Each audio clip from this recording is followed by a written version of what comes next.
देखिए ख़तरनाक है और हमें समझना ये चाहिए कि जब ये तमाम बेरोज़गार जो भगवा संगठनों के ज़रिए पोच किए गए लोग हैं, जिनमें ज़्यादातर अफसोस की बात यह है कि इसमें ज़्यादातर तथाकथित निचली जातियों के लोग ही हैं, ओबीसीज़ हैं और दलित्स हैं, उनको पोच करके और जो मस्जिदों के सामने जब तांडव करा रहे थे, अगर तब रोक लिया गया होता, या फिर जब होली के मौके पर जिस तरह से हम देख रहे थे कि रंग डाला जा रहा है, जो इबादत की जगह हैं, चाहे मस्जिद हैं या दरगाह हैं, तब रोक लिया गया होता तो शायद ये तरुण वाला हत्याकांड और जो अभी हम देख रहे हैं वो नहीं होता उत्तम नगर में।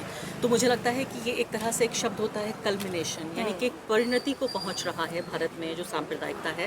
और इसमें साफ तौर पे मैं ये कहना चाहती हूँ, मैंने अपने संबोधन में भी यहाँ पे ये बात कही है कि सीधे तौर पर इसको हिंदू मुस्लिम समस्या से जोड़ के नहीं देखना है। एक बहुत महत्वपूर्ण बात यह है कि इस वक्त भारत के जो निचली जातियों के लोग हैं, दलित, आदिवासी, मजदूर, किसान, वो बहुत परेशान हैं क्योंकि वो बेरोजगारी है वहाँ पर। और इसके अलावा आप ये देखिए कि जो अभी ये ऊर्जा का भी जो एनर्जी क्राइसिस हो रहा है, आप क्या समझती हैं सबसे ज़्यादा संकट किस पे आ रहा है? आप बताइए, क्या उच्च जातियों के लोगों पे आ रहा है? क्या अंबानी जी, अडानी जी को तकलीफ हो रही है? उनके घर में तो सिलेंडर है, उनके घर में तो तेल की कोई कमी नहीं है। जो कमी आ रही है वो इन्हीं लोगों के ऊपर आ रही है। तो परिणति को इसलिए पहुंच रहा है सब कुछ कि इससे जो गुस्सा पनप रहा है कि मुझे मेरा हिस्सा नहीं मिल रहा, मैं अपने बच्चों को स्कूल नहीं भेज पा रहा हूँ, मेरे पास नौकरी नहीं है, ज़मीन तो मेरे पास कभी थी ही नहीं, अब मैं तो खाना भी नहीं दे पा रहा हूँ, मैं टेबल तो खरीदी ही नहीं, मैं नीचे फर्श पे भी बिछा के अपने बच्चों को रोटी नहीं दे पा रहा हूँ, मैं क्या करूँ इस गुस्से का?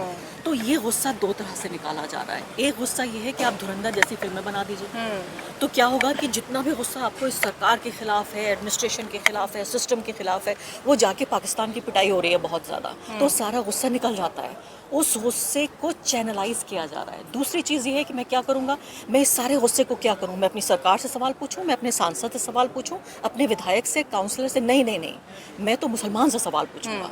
तो ये सारे गुस्से को डायरेक्ट किया जा रहा है, चैनलाइज किया जा रहा है बहुत ही चतुराई और मक्कारी के साथ। और सबसे ज़्यादा तकलीफ़ की बात यह है, दिल तोड़ देने वाली बात, कि दो भारत के सबसे गरीब समुदाय के लोगों को एक दूसरे के खिलाफ खड़े होना है।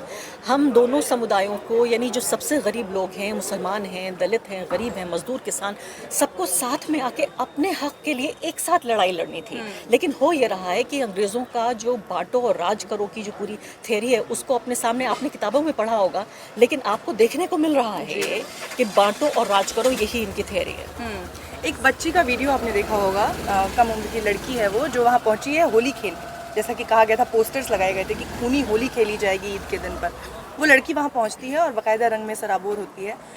उस बच्ची का, या मैं रिप्रेजेंटेशन समझूं कि जो उसकी उम्र के जो बच्चे हैं, जो वहाँ उन पोस्टर्स को देखकर, या जो तमाम आपने कहे कि जो समूह हैं जिनकी वजह से वहाँ जो पहुँचे थे और जिन्होंने जो कुछ किया, उसके बाद उसके मानसिक स्तर पर अगर मैं जाकर देखूं, वो वहाँ पहुँची है। वैसे और जो बच्चे हैं इस समाज में और जो वो सब देख रहे हैं और जिनके दिमाग पर ये असर हो रहा है, एक तरफ तो वो तबका है जिनको आपने बिल्कुल सही कहा कि उनके पास और कोई टारगेट नहीं है, तो उनको एक टारगेट दिया जा रहा है। लेकिन ये जो बच्चे हैं, जो नई पौध है अभी, जिनको अभी बहुत कुछ समझना और सीखना है, वो क्या लेकर जाएंगे इस तरीके के व्यवहार? ये मेरे ख्याल से, मुझे लगता है यही सबसे अहम सवाल है। और मैं आपको बधाई देती हूँ कि आप इस तरह से सोच रही हैं कि ये जो नई पीढ़ी है, क्योंकि अब तक हमारे जैसे लोग, हम ब्लीडिंग हार्ट्स बन चुके हैं, हमारे दिल से हमेशा खून निकलता रहता है, आंखों से आंसू निकलते रहते हैं, क्योंकि हमने एक सेक्युलर भारत देखा है। आपने भी, आप मुझसे छोटी हैं उम्र में, लेकिन आपने भी कुछ साल देखा होगा एक ऐसा भारत जिसमें कि हिंदू, मुसलमान, सिख, ईसाई साथ में रहते थे और एक तरह का सद्भाव था। मुझे अफसोस होता है उन बच्चों पर, खासकर आप देखिए कि नरेंद्र मोदी के काल के 12 साल गुजर चुके हैं। वो बच्चा भी जो 10 साल था, वो 10 साल का बच्चा भी आप सोचिए अभी 22 साल का है, उसने भी कोई देखा ही नहीं कि सेक्युलर भारत कैसा होता है।